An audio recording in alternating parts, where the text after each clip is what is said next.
Pemirsa, kita lanjutkan diskusi kita. Tadi dari diskusi, apakah pemerintah khawatir atau takut kepada rakyat? Atau sebaliknya? Padahal sesungguhnya ketika pemerintah takut kepada rakyatnya, maka akan lahir kebebasan. Tapi ketika rakyat yang takut kepada pemerintahnya, maka akan lahir tirani. Victor Laskodat. Itu Thomas Jefferson berkata.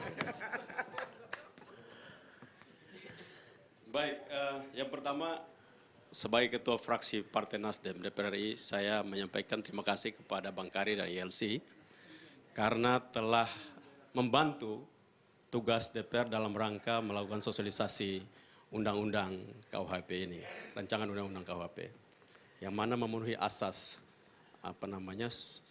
sosiologisnya.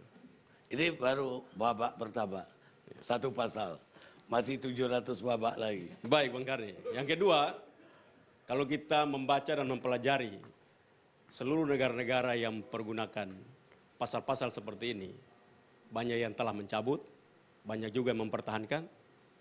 Tetapi yang mencabut sekalipun, apabila ada penghinaan, maka akan dilakukan hukuman yang berat sekali oleh hakim.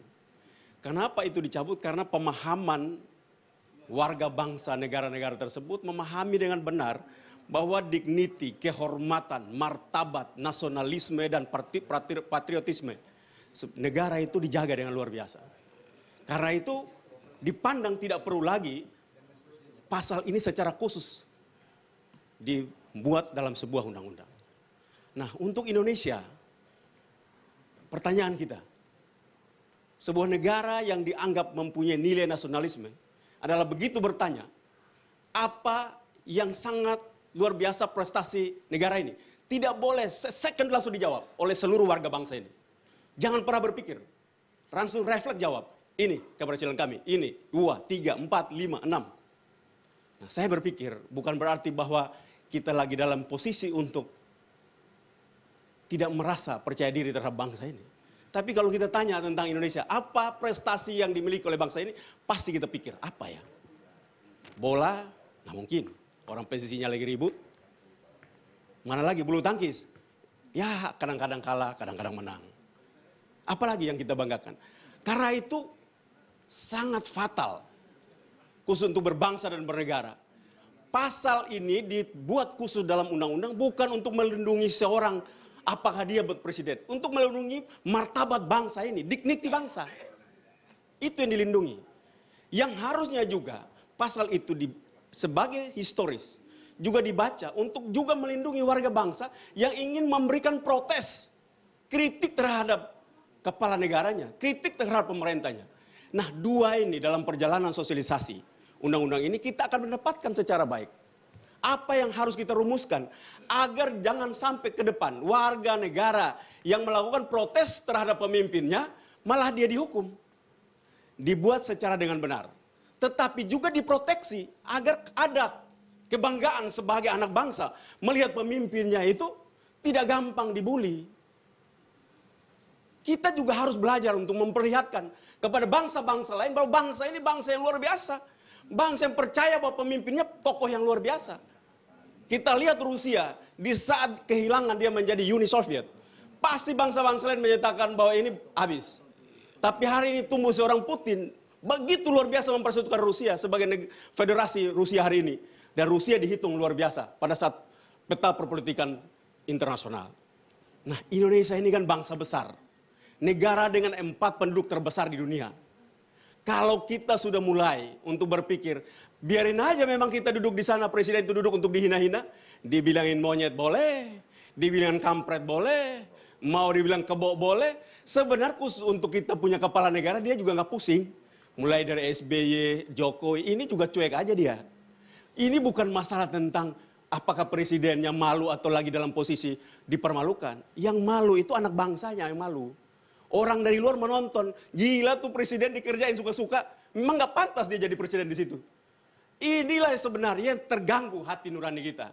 Karena itu, memang rumusan ini perlu dibuat secara khusus tetapi dengan sebuah pertimbangan-pertimbangan yang dibuat agar tidak dipakai hanya untuk kepentingan penguasa dalam rangka untuk membuat seluruh warga negara ini tidak mampu menyuarakan hal-hal benar dengan baik.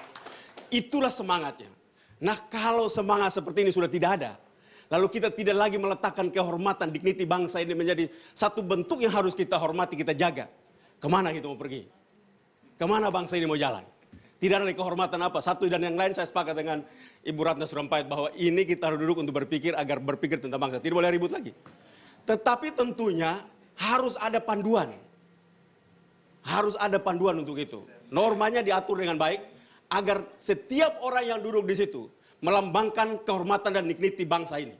Dia bukan orang-orang biasa yang duduk di sana. Dia orang luar biasa. Karena cuma satu. Kalau dia 1000 mungkin saja bukan luar biasa. Karena dia satu dari sekian ratus juta manusia Indonesia dan dia orang luar biasa untuk memimpin bangsa ini. Maka dia diberikan hak untuk dijaga dignity bangsa yang mempercayakan dirinya menjadi pemimpin. Terima kasih Bang Karni. Memang layak jadi ketua fraksi. Kan susah dipotong. Jadi saya tadi nggak bisa memotong, Bapak.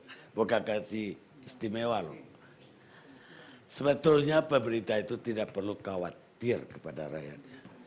Saya orang yang percaya kepada rakyat. Bahwa mereka bisa diandalkan pada krisis seperti apapun. Kuncinya beri atau kasih mereka penjelasan dan fakta yang sejujur-jujurnya. Abraham Lincoln, kita sekarang ke Arswendo.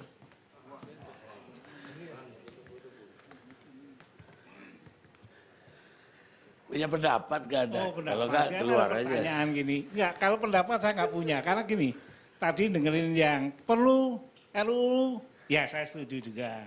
Nggak perlu, saya setuju juga. Ya pinter-pinter mereka ngomongnya.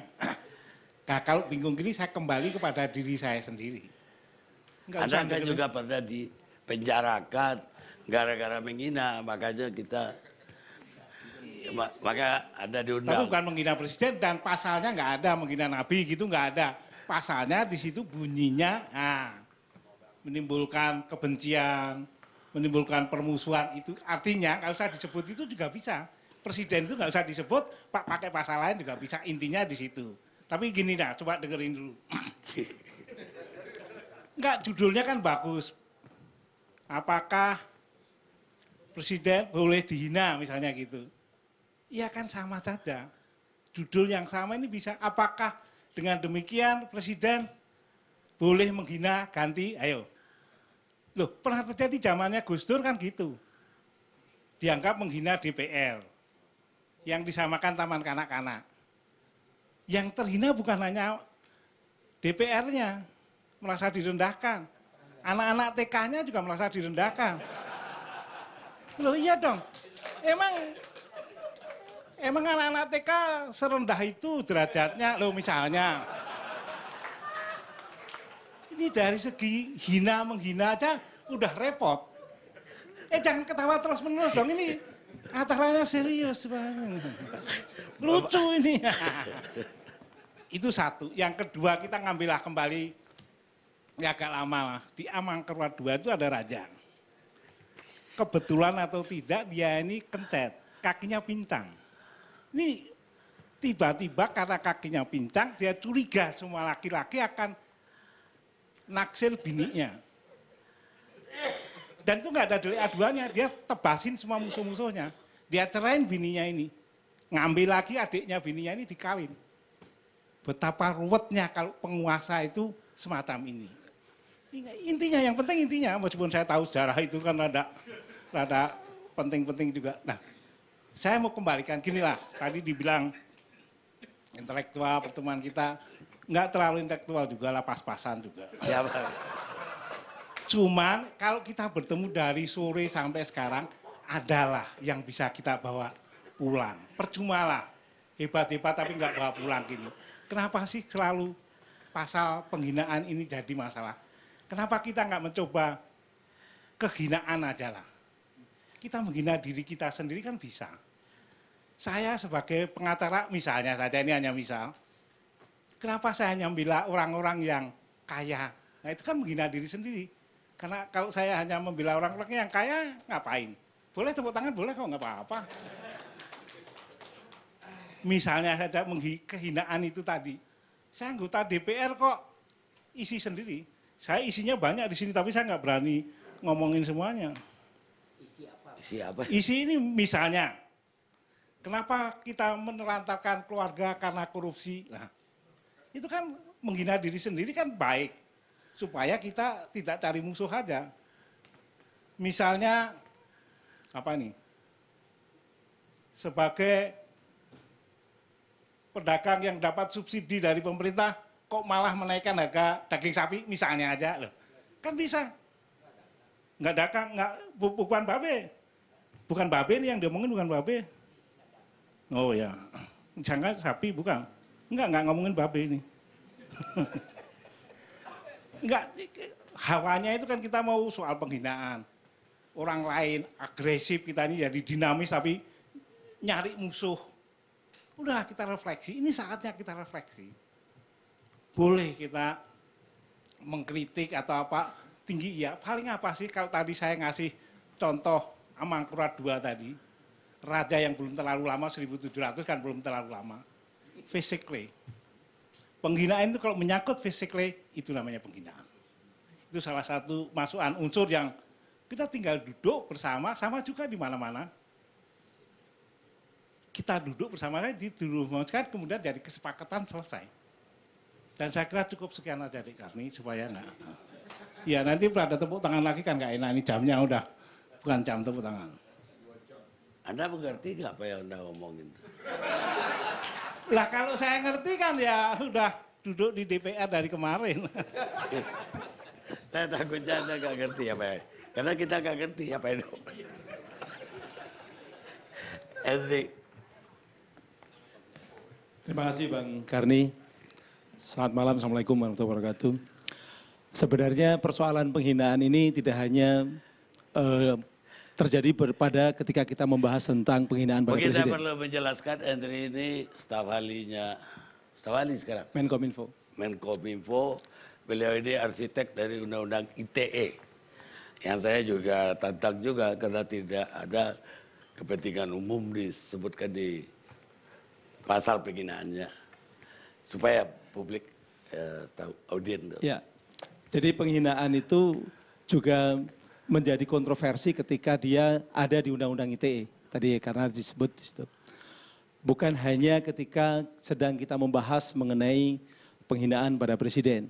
Karena apa? Karena nampak bahwa dari forum ini dari sore sampai sekarang, pengertian penghinaan antara Mas Wendo, antara Bu Sarumpait, Dia dan jangan lain-lain, dihitung lah, itu nggak berbeda-beda. Ya, pulang aja saya, pulang aja. Gagal. Minimal Gagal ketidakmengertian dong, saya sama dengan Mas Wendo. Gitu. Nah ini berbeda-beda. Ada yang menyamakan penghinaan itu dengan kritik sehingga takut penghinaan nanti akan menghambat kritik, akan menghilangkan demokrasi. Ada yang menganggap bahwa penghinaan itu juga berkaitan dengan satire yang tadi di Amerika diperbolehkan. Satire itu bahwa presiden dibuat satire-satire tertentu itu boleh. Lalu ini penghinaan itu apa? Apakah opini juga merupakan penghinaan? Nah ini memang problema utama dari hukum kita adalah tadi bahwa definisi tentang penghinaan tadi seperti yang disampaikan Prof. Mahfud juga belum jelas, belum clear sehingga harus dicari. Tapi kalau kita melihat dari Undang-Undang KUHP sendiri di pasal 310 sebenarnya agak lebih jelas karena di KUHP ini ada unsurnya yang pertama adalah menyerang kehormatan orang lain. Jadi harus ada sasarannya orang. Kalau presiden mungkin ya presiden. Kemudian yang kedua adalah menuduh suatu hal. Jadi kalau presiden dituduh hanya nonton apa tadi? Nonton bioskop atau presiden dituduh menghadirkan 10 juta orang, misalnya begitu, Cina ke Indonesia, itu sebenarnya berbeda dengan presiden digambarkan dengan gambar-gambar yang aneh-aneh. Karena gambar itu satire. Di negara-negara liberal itu dibiarkan, itu bagian dari kebebasan berekspresi.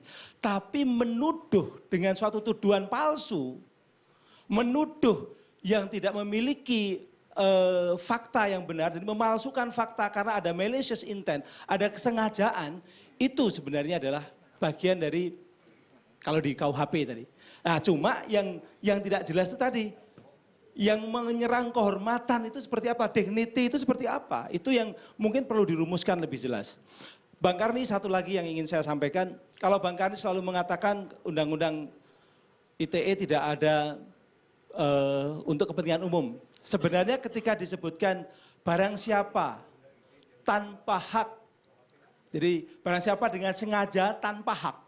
Tanpa hak itu berarti yang berhak, ada yang berhak. Yang berhak itu atas nama kepentingan umum. Itu ganti dari norma mengenai kepentingan umum. Kesana arahnya. Jadi misalnya wartawan, itu dia berhak untuk menyampaikan suatu, atau katakan orang yang komplain, itu boleh disebut sebagai dia punya hak. Baik hak secara diberikan oleh undang-undang maupun hak dijalankan secara moral. Ya, tapi kalau itu Anda bilang akan ada yang tidak sependapat tuh. Bahwa tanpa hak itu berarti sudah mencakup kepentingan umum. Tapi ya udah, itu pendapat Anda.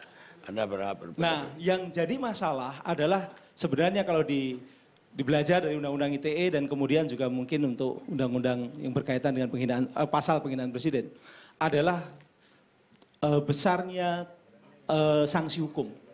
Kalau besarnya sanksi hukum itu lebih dari 5 tahun, itu kadang-kadang di lapangan seringkali orang ditahan lebih dahulu. Itu yang menjadi masalah. ITE sendiri berapa tahun? Sementara ini masih 6 tahun, tapi pemerintah 6 tahun. sudah membuat revisi, diajukan revisinya sejak waktu itu zaman Pak Samsudin. Itu untuk sampai ke 4 atau 2 tahun. Sekarang juga diajukan lagi. Jadi direndahkan supaya tidak ada lagi orang yang dianggap melakukan penghinaan itu langsung ditahan terlebih dahulu. Ya. Nah, persoalannya tadi bahwa yang belum clear itu KUHP-nya bukan undang-undang ITE-nya. Kenapa di undang-undang ITE itu tidak ada penghinaan terhadap presiden?